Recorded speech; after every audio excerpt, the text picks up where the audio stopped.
Okay, I'm back. Hello, everybody. Today we're talking about when the relationship ends and how to move forward. I have a couple of cameras going on, so I'm going to keep going back and forth to make sure that I get eye time in each camera. Unfortunately, I haven't figured out how to record on many platforms at the same time. So if anybody knows how to do that, inbox me, hit me up, let me know so that I can be more astute. Okay, today we're talking about if the relationships end and when the relationship ends. I have a lot of information to get started to cover, so I'm gonna go ahead and get started. And if you have any questions, comments, or concerns, hit comment, and I'm gonna try to address them as soon as I see them. So when relationships, everybody knows how to start them, and many people know how to end them, but very few people know how to keep it going. And you can tell by their history, by how they move from relationship to relationship, how they start a relationship, and once it gets to that maintenance stage, they end it. And a lot of people don't know how to maintain a relationship, but because that's not the topic of the subject today, I'm gonna move right past that because I can get stuck. So when the relationship ends, what's next? Ask yourself. The first thing that I've come and in researching this, I've been researching this for the last couple of weeks, and pulling from my own experiences as to what happens after the relationship ends. And for me, and what I've come up with, I throw these out, and they're not in any particular order. It's not like the stages of grief, which we will cover, but one thing can happen is self-doubt. Hi, Barbara. Self-doubt is the first thing. Trusting someone that betrayed your trust, or trusting your opinion of someone, and then finding out that that who you thought that person is not who that person is. And now you're doubting yourself in your ability to move forward and your ability to trust someone else, and not necessarily trust in a whole relationship, but to move forward and trusting someone else to say that I'm going to start another relationship. And self-doubt and trusting someone can be the first thing that that happens to you. I want to say this: reassure yourself this. And if you don't remember anything that I talk about today, acknowledge this and write this down, or keep a record of this. You trusted what was presented to you. You trusted what was presented to you. And because you trusted what was presented to you, that's what I want you to focus on. Because we all don't have a sixth sense, or we should have known. I hate when people say that. I really do. That bugs in my butt. Well, you should have known that he was this or she was that, or you should have. How could you have not known? So when someone presents you with a who they are, then you believe. Many of us believe who they tell us who they are, in what they do, what they say, how they behave, how they act, how they carry themselves. We believe what they say. Now, we're going to take for a second all of the energy of hidden meanings to words, and we're going to take that and put that on the shelf, because that's not what we're talking about. Assure yourself that you trusted what was presented to you. And when you trust what's presented to you, how can you hold yourself accountable for that? That's not to walk into anything blinded, or walk into a relationship and say, well, I'm just going to trust it. And that's not what I'm saying. I'm saying if you trust what is presented to you, how can you hold yourself accountable for that? How can you say that you are no longer able to trust anyone else? That's taking what God has given us. And I apologize if anyone is not God friendly and that offends you. I take that. I apologize for that. Not for what I believe, but I apologize for bringing something into an equation that you don't believe in. But for me, How can I say that God has presented me with something, or I am somebody and I trusted what was presented to me and that person betrayed my trust? To take myself out of the equation and say that I'll never trust again, to me, it appears to be a slap in the face of God, to God, to say, wait, what are you doing? Except that it's likely that you could have looked more into the character of the person than the person. We look for what we think the person is. And sometimes that can cloud from what we see, what we actually physically see. Okay, I was just reading this camera. Okay. Because we look for what the person, and then sometimes we can look for what we see in a person based off what we need ourselves.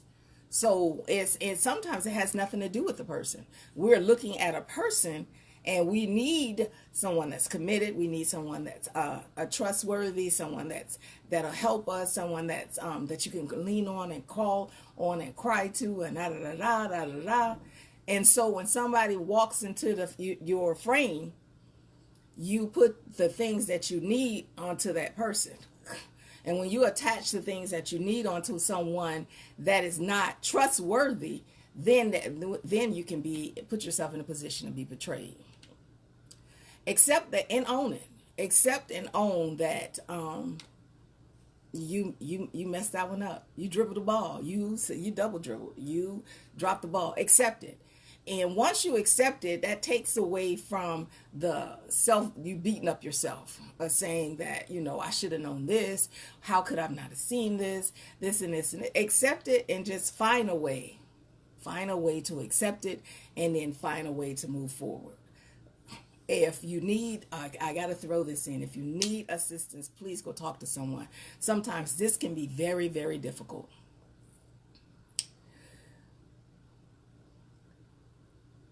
One of the questions that I proposed to myself is, one of them was, why didn't you see it ending if you were blindsided? Why didn't you see this ending if you were blindsided? Because at the time, what you had before you is what you wanted, and it's possible that you weren't ready to process anything other than what you needed at the time. Own it, find a way to process it, and move on. When the relationship ends, the first stages of, we can equate the stages of grief, we can place them right inside this relationship ending. And the first one is denial. I can't believe this is over. Depending on, even if the relationship is very short, you can have denial. The next one is anger. After you deny the denial, you can't believe that it's over, you get angry because most times you feel betrayed, or you feel like you should have known something that you didn't know. Then you start bargaining. What if we got back together? What if he changed or she changed? What if the behaviors or everything, that something is tickling my nose. So what if the behaviors change? What if something changed? That's bargaining. You try to find a way to re-enter the relationship. And I'm going to tell you to hold that spot right there, because I got some more to add to that one particular spot right there. The next one is depression. I believe I went through that very, very badly when my relationship ended. I was in a bad place for about 7 months. And you start to think about all the stuff that you had planned for in your life, all the things that you had put in place. And then you start to realize that it's all gone. And not that it's all gone with that person. And now to start all over, you remember all the stages of growing, of entering a relationship, growing, developing. Now all of that has to start all over. And that alone can be depressing. The last stage is acceptance. Is when you get to a place, when you finally get to a place that you go, you know what? It is what it is. I am who I am. He is who he is. And I'm speaking for him and her. I mean, me and him, because I'm talking about me at this very moment.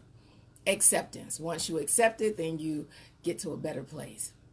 So the 5 stages are denial, anger, bargaining, depression, and acceptance. Now, this is what I found out, that very few people get to acceptance.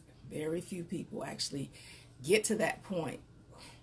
And just because you get to acceptance does not mean that you don't go back over those stages. And things that can provoke those stages to start again is anniversaries, birthdays, you at the park and you remember a special occasion, the first picnic, the first, first things like that. Things like that, the children's birthday and a child's birthday and your significant other was there or wasn't there or something like that. All of those things can rehash those 5 stages. Now, once you get through it, does not mean that you're not going to come back and revisit them. But what happens is, once you get through it the first time, you can remember what you did to get through it.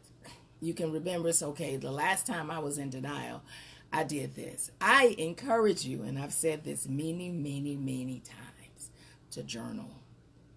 Journaling to me is, I believe that the space, the capacity in our heads are so big. And every time something happens or words or anything happens in our life, we pack them in there. And if you don't talk to someone, if you don't journal to get that out, that it gets kind of crowded. And when it gets crowded, it's difficult to think. So I encourage you to journal. Journal every day. Today was a good day. Or you can journal, I'm going to have a good day. And then at the end of the day, predict, yeah, today was a good day. Or I had a difficult time during this time. This particular thing happened and I did this, and I reminded myself that I'm better than this. And however you get through it, whatever you do, journal. I encourage you to journal. Decide to get on with your life. Now that can be difficult, especially when there's betrayal. Deciding to get on with your life. And it seems like, and I've seen this consensus a few times, that significant others don't really get their lives together until they break up. And it's like, what in the world is up with that?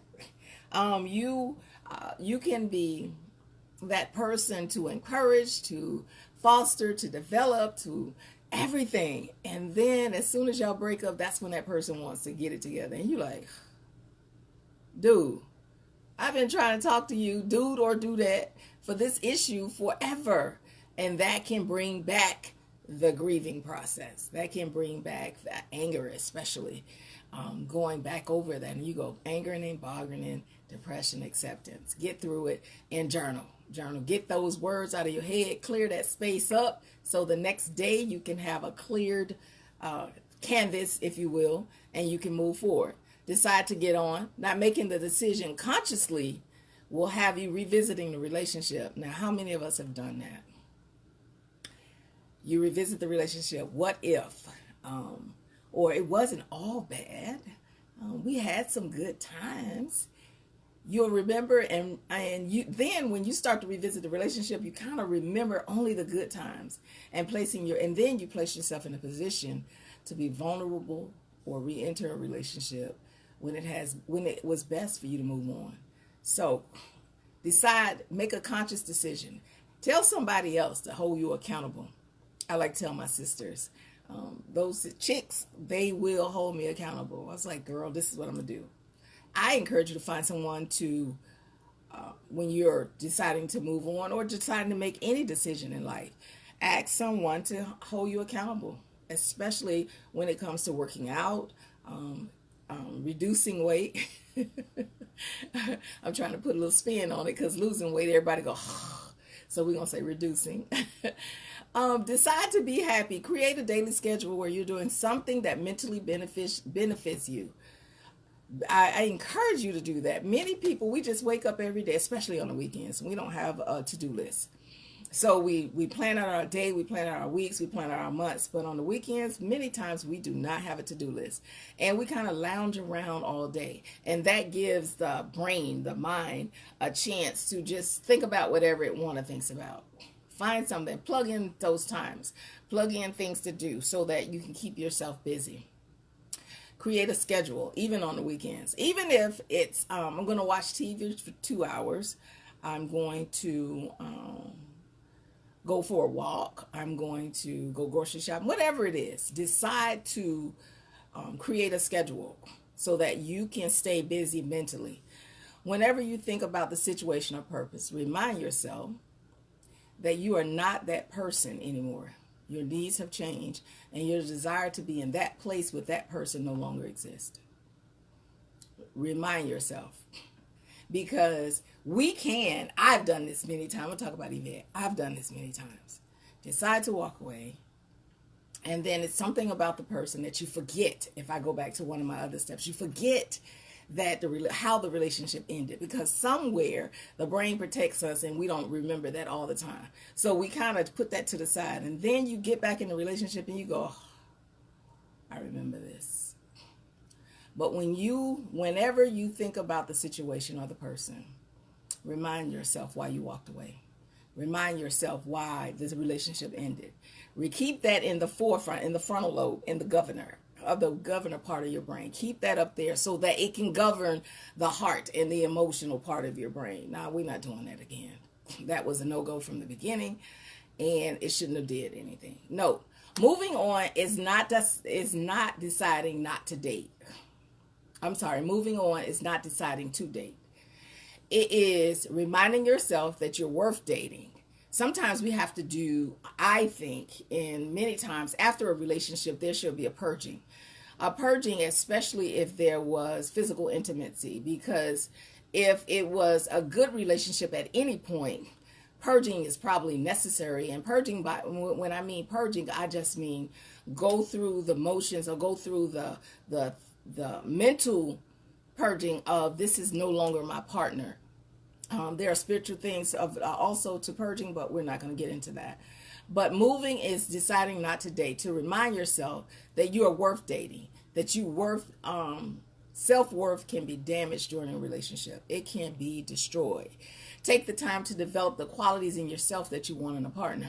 There are so many times people come into my office and I hear conversations and I hear people speak and I hear the conversation topics of I want this and I want this and I want this and I want this.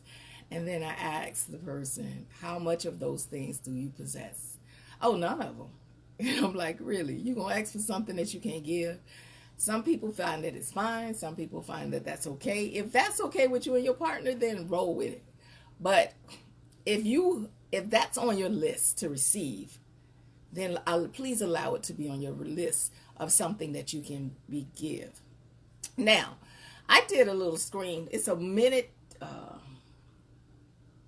I want to say commercial. I keep calling it a commercial, but I don't think it's a commercial.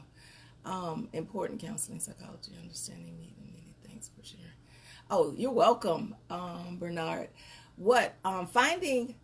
Being kind to yourself. Now, what I mean by being kind to yourself, I'm gonna try to remember to post the being kind versus being nice. I believe I've already posted it inside the Love Shack thing, but I'm gonna try to remember to post it in the comment section here.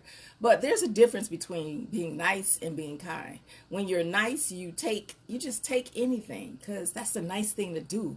You gotta be nice because your parents told you to be nice, to share. And you don't do things that you really want to do because you want to be nice. You want people to consider that you're nice. But when you're kind to yourself and you're kind to others. You can say no and be kind. You can say no and without an explanation. So that's the difference between being nice. I'm going to remember to post that there. Be kind to yourself. Find beauty in yourself and the people and the things around you. Find beauty. Remind yourself daily that you are beautiful. Remind yourself that the qualities that you want you're going to develop and you're going to possess. Moving on is getting yourself back into a ground zero position where you stop mistrusting. Well, you refuse to take baggage from a previous relationship into the next relationship. That's not to say that you aren't wise and that you aren't smart and you don't look at the signs. It just means that you're going to decide not to take previous baggage into the relationship. Finding a way to pour into someone else. That's one of my other points. Find a way to benefit someone else. One of the things that I've realized throughout counseling is the best way to get over something is to volunteer to help someone else. And that's really, really beneficial. It's something that we get out of helping people. And if you find yourself in a position where it's difficult to move on, then take your whole life and just put it on a shelf right now. Because if it's difficult to move on, there's nothing you're able to do with it. And if there's nothing you can do with it, then put it on the shelf and figure it out later, and move forward in finding someone else to pour into, to develop someone, to volunteer to feed the homeless, to volunteer to clean your closet out and take all the clothes out of your closet that you aren't wearing, and to donate them somewhere, separate them, do something for someone else. One of the most common methods of growth is developing someone else. I'm going to say that again for the people in the back. One of the most common methods of growth is developing someone else. If it's your children, a parent, a relative, find someone to love on. Someone that don't fit the role of a significant other. Right into another relationship, but to find someone to love on. You're in a healing and development stage at this point, at ground zero. You're back at that point. Entering another relationship can be detrimental to you and your partner.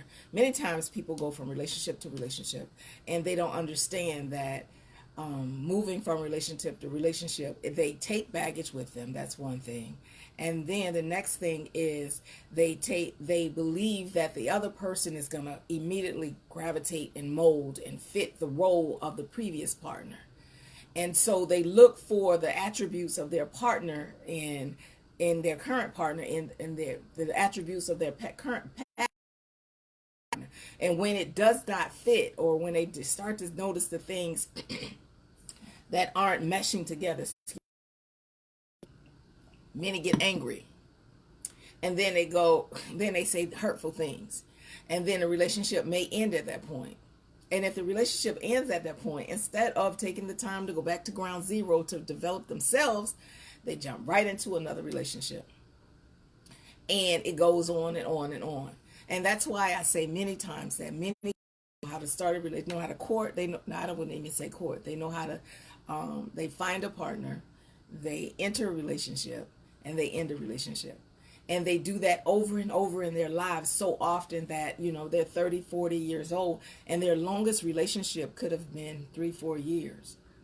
Because maintaining a relationship is not something that they are good at. So when it gets to a point where they don't have any skills at that, then they move on, they end the relationship and move on. If you're in a healing and development stage, entering another relationship can be detrimental. I reread one of my points. I apologize. When it's time to jump back in the dating pool, you'll know it. No one has to tell you. You'll know it. It'll likely happen organically. It'll happen, you're just somewhere and you see someone and you go, But I do want to encourage you to make a conscious decision to give yourself time. There is no set amount of time. There is no 2 months or 3 months or 6 months. I won't even insult anyone with that. I will say that make a commitment to yourself to give yourself a certain amount of time. So if you say, I'm going to wait 3 months, and then if someone comes into your life at 2 months and 2 weeks, then you can either tell them that, hey, we can be friends, or talk to them casually. And then after that time, or however you want to do it. Many people find it difficult to know when the moment exactly, when it's time to begin dating. If it just happens. And when it does, someone will be in front of you and you'll know it. Give yourself, yes, Barbara, give yourself time to heal. Focus on you. If a relationship got you to the point where you need to figure out a way to get past it, not giving yourself time to get past it is reckless, in my opinion. My personal opinion, not my professional opinion. In my personal opinion, if a relationship is gotten you to the point where you are finding difficulty, you've experienced that relationship for however long, because some people commit to a relationship very early. But if it's gotten you to a point where you're finding it difficult to get past it, then you owe yourself a time to develop, to get back to ground zero, to find out who you are and what you want. Make a commitment to yourself. Get someone to hold you accountable. Make a commitment on, draw up a contract as to what you want in someone, what you're looking for. I would encourage everyone to stray away from superficial qualities, because we can all say 6 foot, 5 foot, 2 foot, whatever, the superficial qualities, but look for the qualities in your significant other. And once you have those concrete, then look for the superficial qualities. That's, again, my personal opinion. Yes, this will be up for replay. I am going to, excuse me, save it and repost it. So, yes. So, if I were to recap, self-doubt. That's the first thing that can happen when a relationship ends. You can get to the point where you're doubting yourself. You can ask yourself, how did I go wrong? What did I do wrong? Reassure yourself that you trusted what was in front of you, even if you lied to yourself. I encourage you not to do that, but see what's in front of you. But if you trust what's in front of you, how can you hold yourself accountable for that not being what was presented to you? If you're blindsided, find a way to get it together. Go through the stages of grief. I encourage you to journal. Decide to move on. And moving on is deciding to take some time to get yourself together, not to just jump back into dating. I encourage you to not jump right a month or 2 months later, you're back in a relationship. I do encourage you to give yourself time, though I do not put a time stamp on it, but I do encourage you to give yourself time. And look for organic situations. Once you've gotten to the point where you've developed yourself, the relationship, someone will be in front of you, and it will be time to begin again. If this has been a blessing or it has been information to you, I encourage you to replay it, send it to somebody, copy it, download it, whatever you need to do. Also, if you find that it is a blessing and you want to bless me, that's okay. If you don't, it's still okay. My Cash App is #cashed Bertha Yvette 2, the number 2. My Cash App is Bertha, Bertha, Yvette, Yvette, number 2. If you don't, that's fine too. I promise you I won't be mad. But you guys have a blessed day, and I'll see you next time.